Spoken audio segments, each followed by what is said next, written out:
They've almost finished loading our cargo. We should be ready to depart right on schedule, or so I'm told. Excellent. 'Tis nice to have a smooth beginning to one's journey, at the very least. It's funny.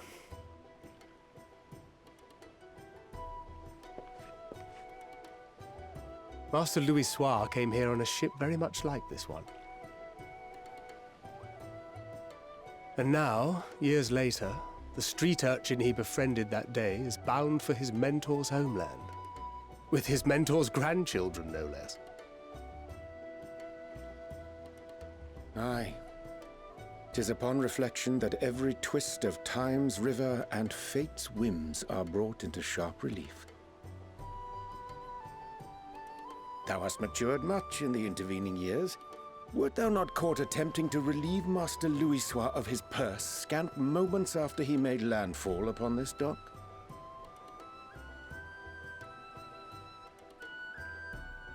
Oh, really? Now that's a tale I'd like to hear.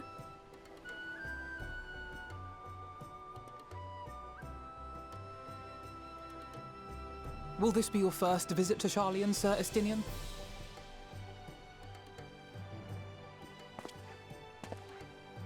Sir Estinian?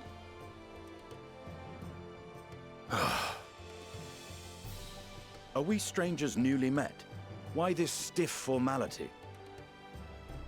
I, merely meant it as a professional courtesy, since we are now colleagues in an official sense. I'd rather you dispense with the sirs, especially in private company.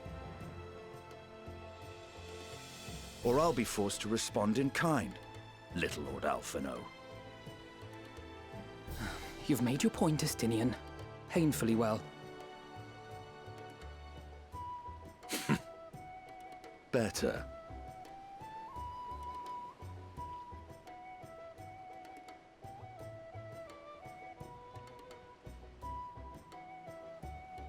Are you all right, Tataru? You seem positively distraught. Distraught? Me? Don't be silly. I think it's lovely that they get to see their homeland. It's just, we're trying to thwart the schemes of an army hellbent on destroying the world. And once again, I have to stay behind and worry that this is the last time I'll get to see my friends.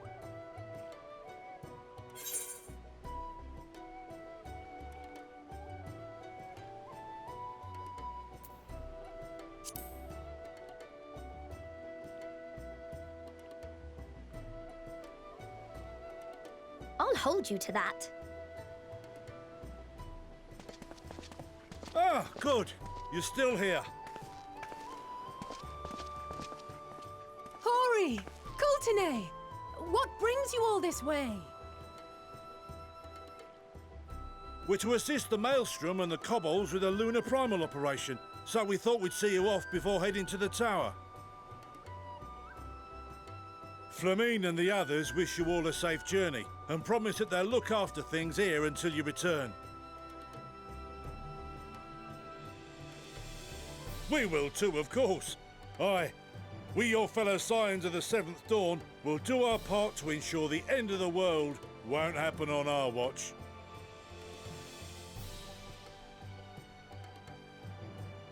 We're set to sail!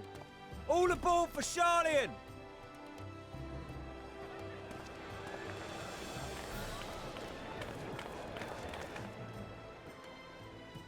It's time. Then we must delay no longer. We will contact you the moment we learn aught of value. Wish us luck.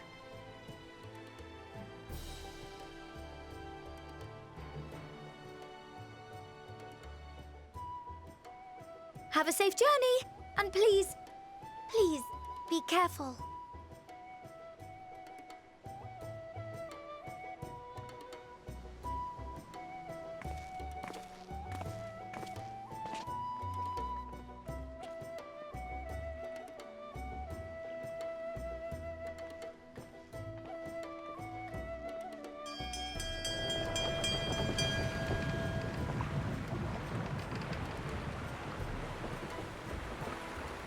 And so you venture forth unto the unknown. A fate beyond the horizon that cannot be divined. A future undefined and in flux. In uncertain times, naught but the simplest words of wisdom will suffice.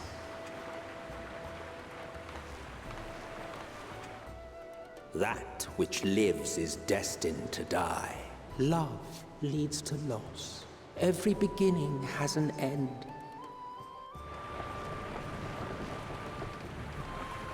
Treasure every moment, every step of your descent.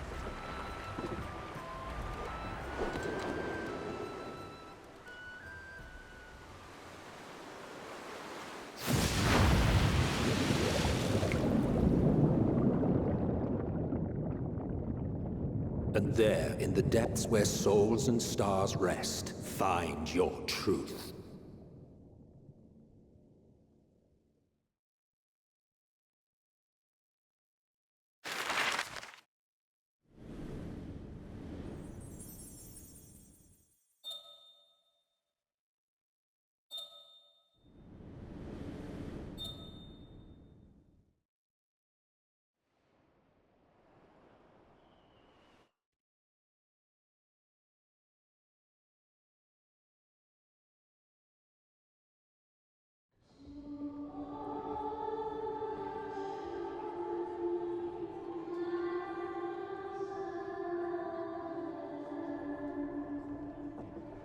Here.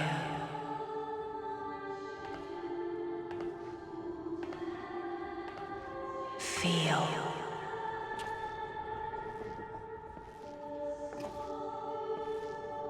Think.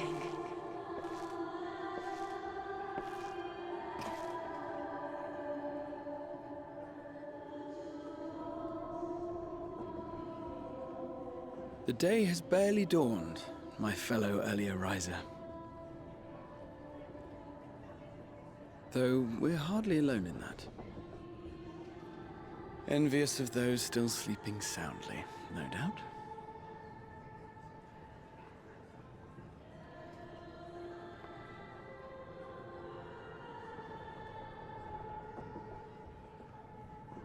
Called out to you, you say? I've heard nothing myself.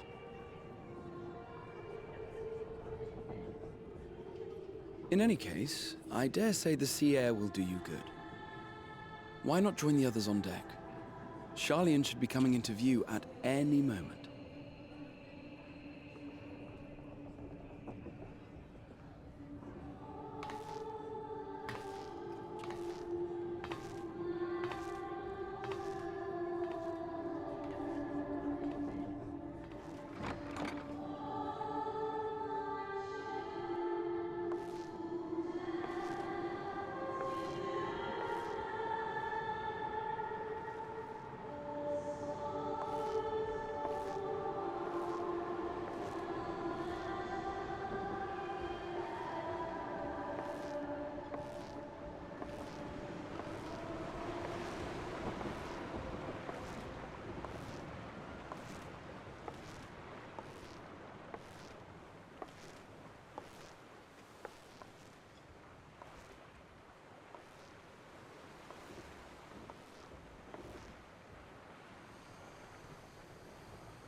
My voice yet reaches you. I am glad. Hear, feel, think. And thus do we meet face to face at last. My warrior of light, guided by the crystal.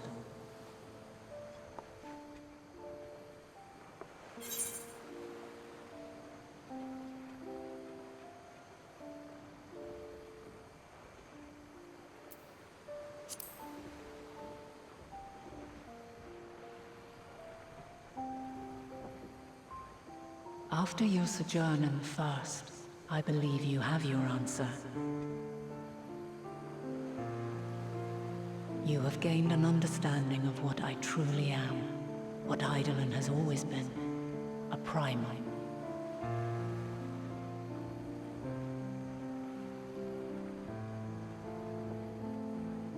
Zodiac was created to forestall the apocalypse which threatened the ancient world, and I was brought forth to bind him. Yet 7 times now, those who would orchestrate a return to that bygone era have rejoined a shard to the god I had sundered. The greater his strength grows, the swifter does mine own diminish. The power to draw your mind into the rift betwixt is no longer mine to wield. Yet though it taxes me sorely, I dare not leave these words unsaid.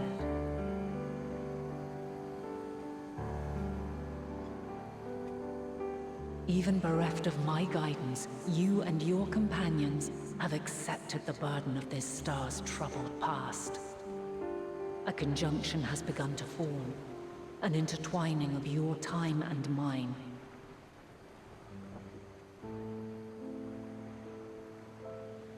Wheels shudder and turn. Conflict looms, monumental, which will decide the fate of this world and all life upon it.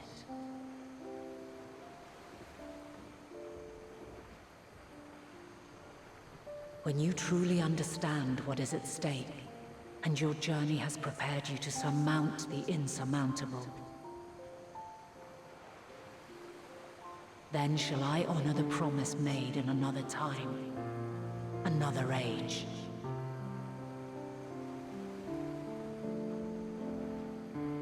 Cast your peepers to the fore, folks. Sharlayan's just over yonder. I will not keep you further. Your traveler's heart must yearn to behold this unfamiliar land. We shall meet again, and soon.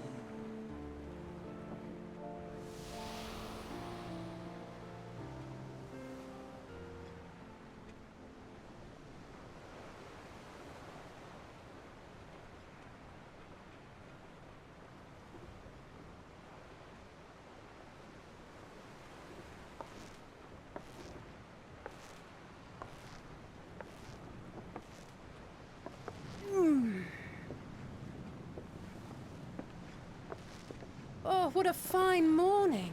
Oh, still a bit stiff though. And a good morning to you too. Taken a look at the island already? Then let's go. Let's go! Might still be room in the prow if we're lucky.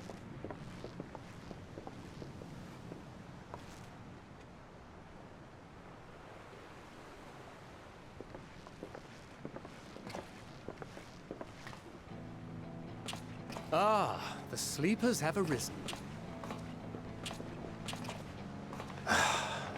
There she is. Good old Sharlayan. Oh, I see it.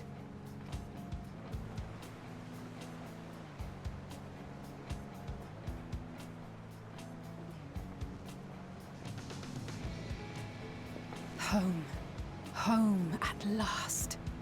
Well, maybe not in Father's eyes, but we'll manage on our own, if we must. You do know you're not alone in this, don't you? Indeed.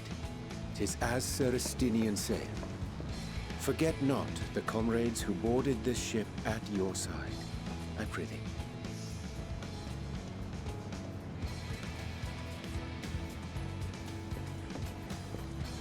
Thank you, my friends. We are ever grateful for your steadfast support.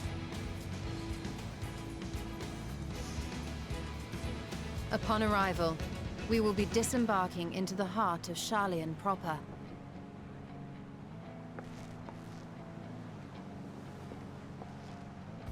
There is no greater concentration of wisdom in all the world. I am confident that somewhere within that center of knowledge and learning, we will find the answers we seek.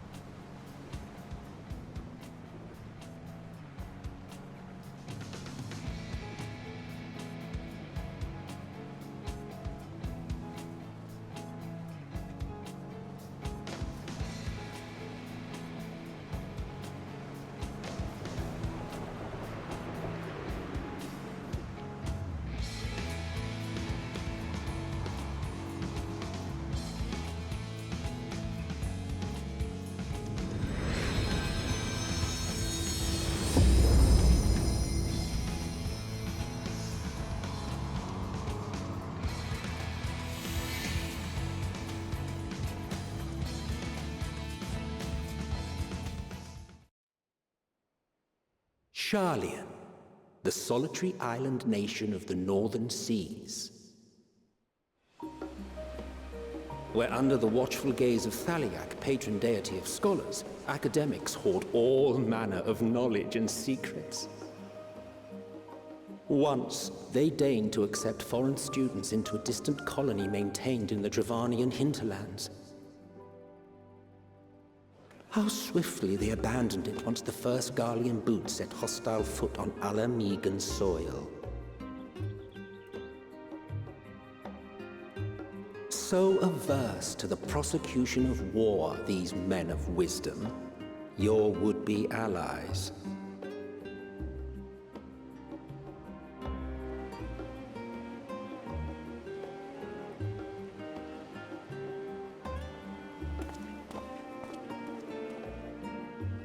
I thought they'd never let us off the ship. What's next, then? Entry applications? Hopefully they find no cause to deny us.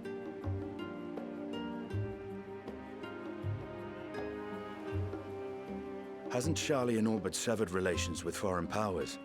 Those of us without direct ties, myself included, may be refused outright. 'Tis true that, as a nation, Sharlayan only forms trade agreements with a select few neutral countries. But from a practical standpoint, an island cannot afford to be overly strict with its borders, especially not if that island's people are wholly devoted to the accumulation of knowledge. If one submits the proper paperwork, with satisfactory evidence of identity and intent, then foreigners may be granted entry. May.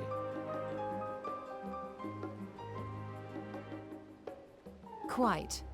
So let us be absolutely clear on these points before we proceed.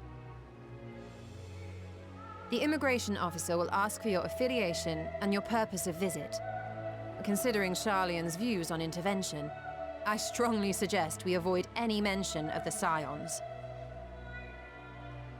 Kral has laid the groundwork for us to act as associates of the students of Baldessian, and our ostensible reason for being here is to aid in their order's restoration.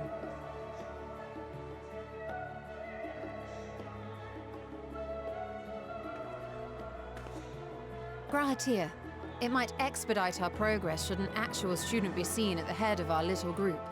Would you mind leading the way? Of course.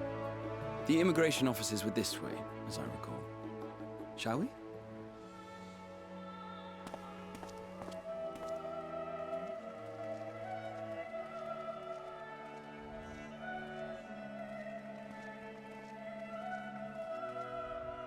Greetings. We've just arrived and are eager to make our way into the city. Would you be so kind as to process our entry applications?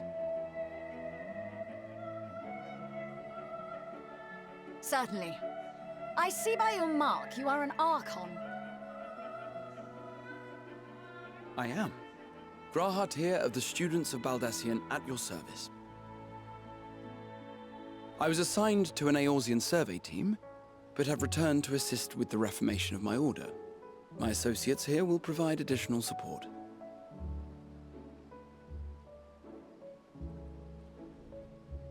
Very good. I have paperwork detailing your group and its scheduled arrival for today. And it seems some few of your companions are also Archons. If you'll step forward, we can process those applications first.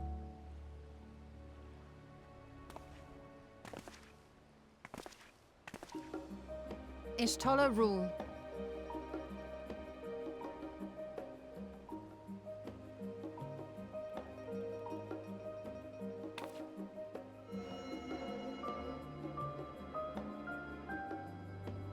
See how it glows? That list is etherically linked with the citizen registry kept in the main repository.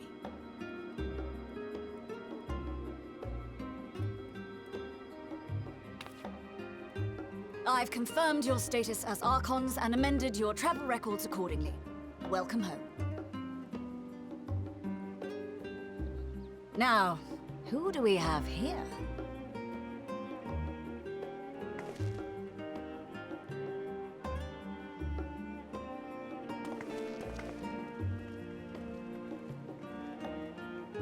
Alphino Leveilleur. And Alizé Leveilleur.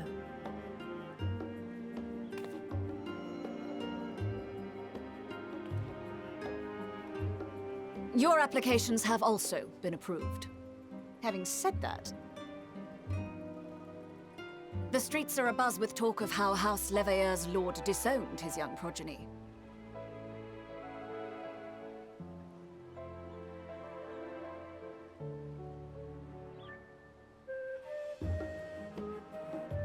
And while such personal circumstances constitute no reason to deny you entry, I urge you to avoid exacerbating your present situation. Times are quite troubled enough already.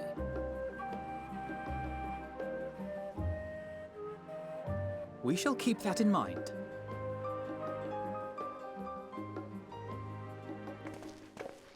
These last two are not Sharlayan natives, but you will find their credentials are in order. An application was made in advance.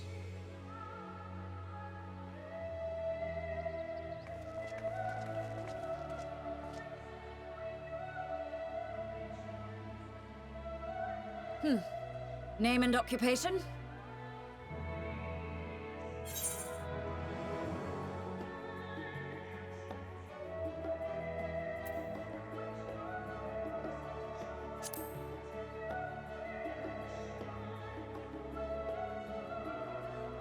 An adventurer. Well, I suppose that is considered a valid calling in your native Eorzea, and it does indeed match the profile provided. You may enter. And you, sir? Estinian Valino, formerly of the Order of the Knights Dragoon in Ishgard. Formally, at least. And what, pray tell, is your profession now?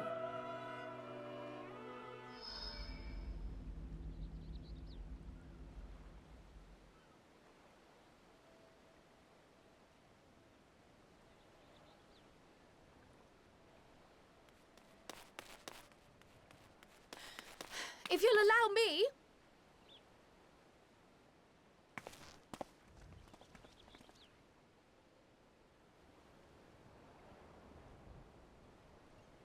My associate is a mercenary, hired for his strength at arms. Surely you are aware of the dangers we often face on our forays into the wilderness. Mistress Baldessian, if you insist on sponsoring his entry, then so be it. But while I appreciate that desperate times call for desperate measures, I find your choice of company concerning. Be advised that even a single misstep may have severe repercussions for your organization. I have every confidence in my chosen company, dear and trusted comrades that they are. But I thank you for your concern.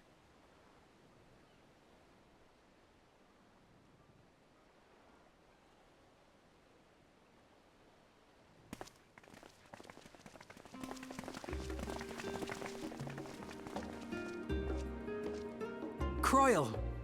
It is good to see you. Likewise.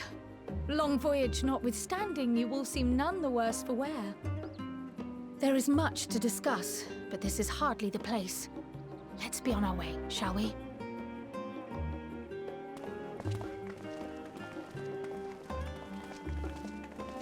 Oh!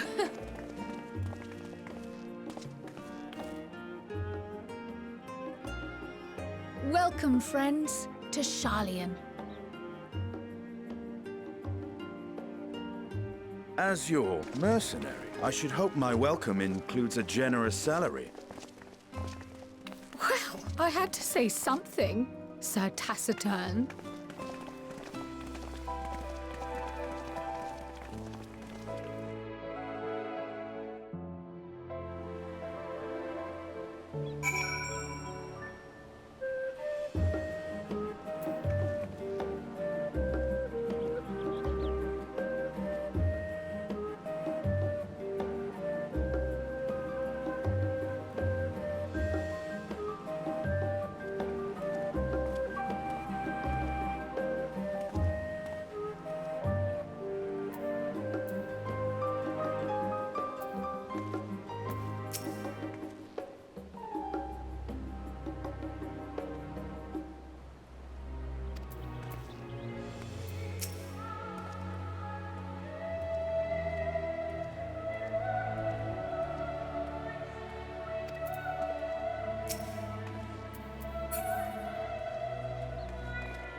Pray forgive me.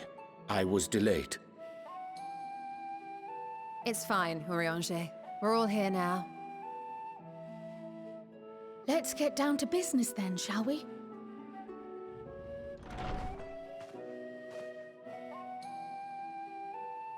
Come what may, we must prevent the Telophoroi's plans from coming to fruition. At present, I see two paths for gathering the information which may aid us in achieving that goal. The first involves an investigation into the change which has come over Sharlayan, not to mention the recent inscrutable behavior of the Forum. As most of you know, the 99 members of the Forum are elected from the general populace. This alone guarantees a plethora of opinion with regards to foreign policy. The bibliotheques, for example, are a group of conservatives which would have Sharlayan focus on recording history, while remaining entirely uninvolved in the making of it. And at the other extreme, we have advocates for proactive diplomacy and direct intervention. My grandfather Galef was one such member, as was Archon Louisois. Yet despite our diverse factions and philosophies, the recent vote to deny Eorzea's request for assistance was unanimous. Even more concerning was the fact that many cited other, more pressing duties as justification for their recalcitrance. Fortuno's refusal in Gridania had those same undertones. 'Twas as if, having stared unblinking into the face of impending doom, he had simply turned away to pursue something more important. But what could that possibly be? A mystery indeed, and one which I ask for your help to solve. Our future may depend on it. As for our second potential path, it concerns a request made directly to the students of Baldessian.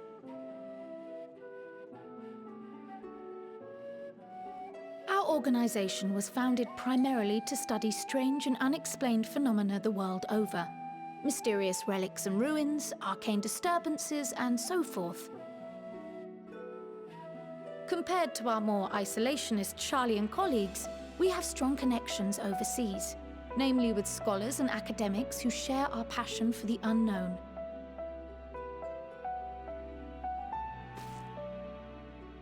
The request in question comes from one such acquaintance, Nidana, an alchemist residing in distant Thavnair. Her missive describes the sudden appearance of a tower, and the subsequent summoning of what I can only assume is a lunar primal.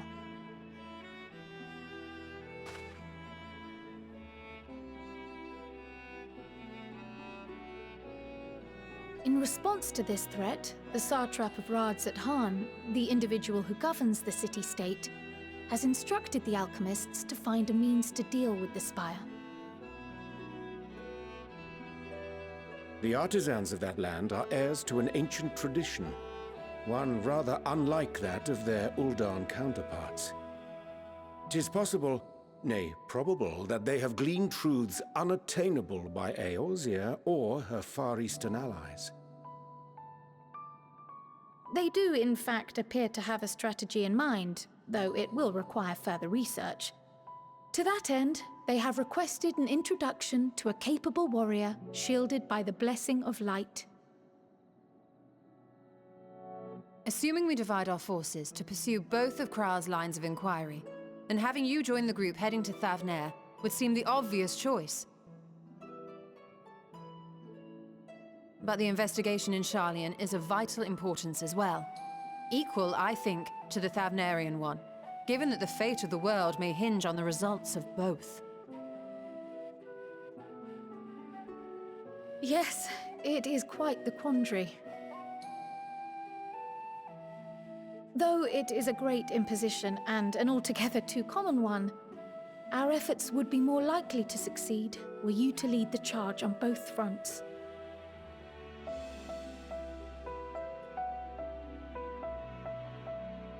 You are indeed our champion.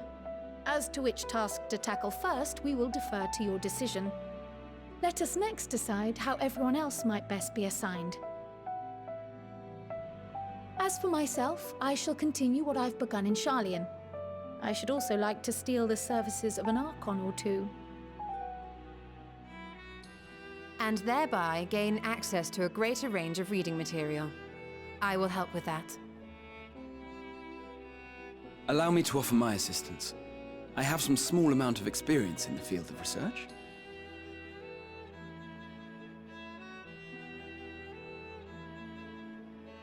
Alize and I would also like to help, if you would have us.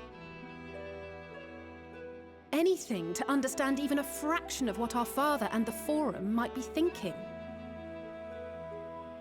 Of course, the more the merrier. Right. The rest of us will make the journey to Thavnair. Thoughts? Objections? I passed through Thavnair on my way to infiltrate the Empire, and though I'm not qualified to give a guided tour, I did gain a sense of where things lie. I'll be happy to have you along then. So for this group, it will be you, me, and Urianger. Give me a moment afterwards, and I'll supply you with all the details of Nadana's request.